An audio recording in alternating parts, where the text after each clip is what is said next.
You did everything right and still lost. You skipped the $80,000 dealership trap, built a bulletproof diesel, made it stronger, simpler, unstoppable.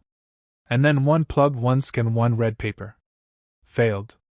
Now your 4,000-pound machine is just a driveway ornament. But here is the truth. Smart mechanics are not losing this game. They found the loopholes, and today I am exposing all of them. You bought a real truck. Steel frame, mechanical heart, no fragile electronics. You deleted the DPF, removed the EGR, maybe even went fully mechanical, no sensors, no nonsense. The truck runs better than factory. Stronger, cleaner, more reliable. But the system does not care how well it runs. It only cares if your truck answers its questions. And when you rolled into that inspection bay, there was no ECU left to answer. That is when everything changed. To understand this trap, you have to go back to 1996. Before 1996, emissions testing was simple. A probe in your exhaust measured what came out, pass or fail. After 1996, everything changed. Now every vehicle has an OBD2 port. Instead of checking emissions, they check your truck's brain. The system asks, is your DPF installed? Is your EGR working? Are all emissions systems reporting correctly? If your truck is deleted, there is no brain to answer. The moment that scanner plugs in, your VIN gets flagged. No tune can hide it. No trick can fool it. The system knows exactly what it is looking for. Now here is where it gets interesting. For years, billionaires have been playing a different game. You have seen it. Supercars rolling through your city with Montana plates. But they do not live in Montana. They created a loophole. And blue-collar mechanics realized something powerful. That loophole is not just for the rich. Loophole number 1: Montana LLC. Montana has no emissions testing. No inspections. No OBD2 scanning. Here is how it works. You create an LLC in Montana. Transfer your truck to that company. Register it there. Now your truck is a corporate vehicle.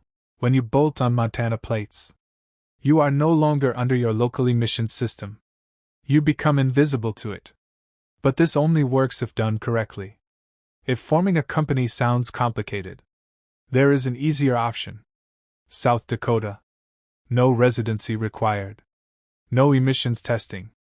You send paperwork, use a mail forwarding address, pay the fees, and they send you plates. Simple, fast, effective. No LLC, no annual hassle. Now here is another option sitting in your own driveway. The 25-year rule. Lawmakers assumed old vehicles would be showpieces. Weekend classics. They did not expect this. 1999 Silverados. 2002 Rams. Old school F-Series trucks. Still working every day. Once your truck crosses 25 years, it qualifies for historic registration. And after that, no more emissions testing. Ever. For rural owners, there is another option. Farm tags.